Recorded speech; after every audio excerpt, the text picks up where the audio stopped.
Hello everyone, यहाँलाई स्वागत छ मेरो न्यू भ्लगमा। आज चाहिँ हामी कन्टेन्ट मार्केटमा आएको छौँ है त। आउनुहोस् देखाउनुहोस् म हजुरलाई। आज चाहिँ हामी यता मार्केटमा सपिङ गर्न आएको। अनि यो मेरो भाइलाई चाहिँ यो मन पर्यो अरे। अब यसलाई हामी अहिले एकछिनमा लानेछौँ। अहिलेको लागि यहाँ राखेको छौँ। त्यही हेर्नु न, बच्चाको लागि एकदम खेलाउने कुराहरू छ। अनि यहाँ बहिनी अघिदेखि बसेको कुच्चु कुच्चु कुच्चु कुच्चु बहिनी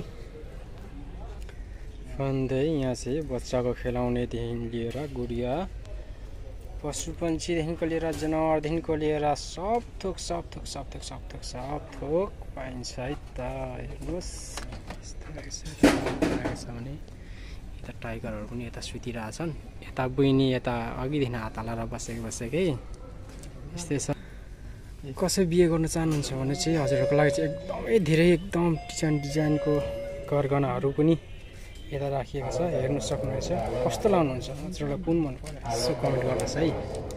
हेर्नुहोस् यस्तो छ है।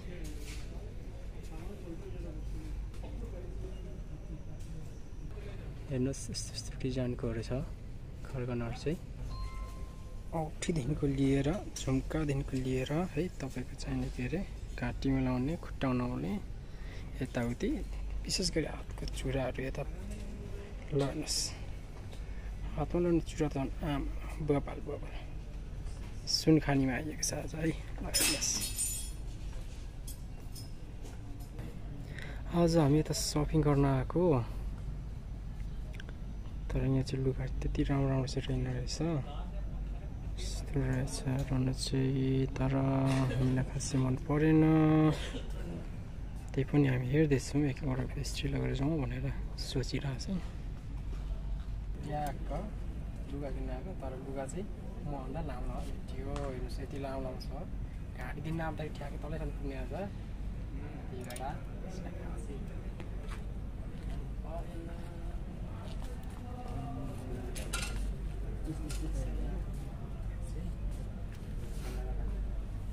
आज चाहिँ हामी यहाँ दुईजना छौँ, म र मेरो भाइ।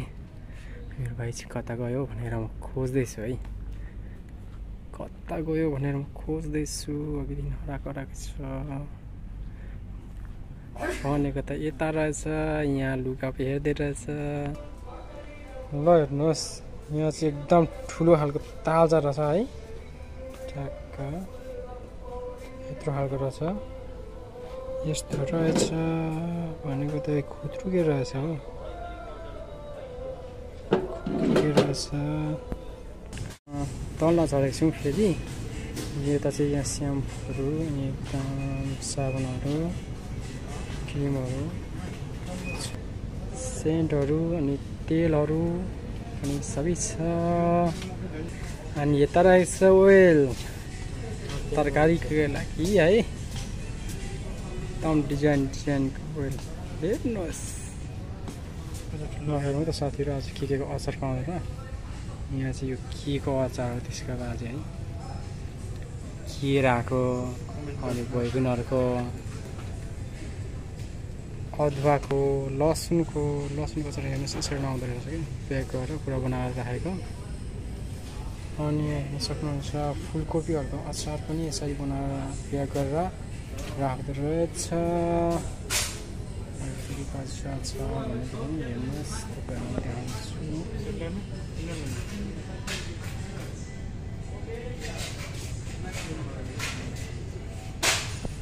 यहाँ चाहिँ अचारको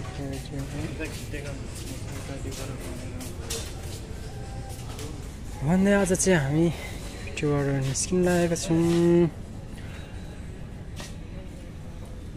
यदि तपाईँहरू नयाँ हुनुहुन्छ भने सब्सक्राइब गरिदिनु होला, प्लिज लाइक कमेन्ट गरिदिनु होला। यो भिडियो कस्तो लाग्छ त्यस्तै सल्लाह सुझाव दिनु होला भन्दै अर्को भिडियोमा भेट्ने आशा गर्दै आज हामी छुट्टिन चाहन्छौँ। Bye bye, take care, thank you for watching.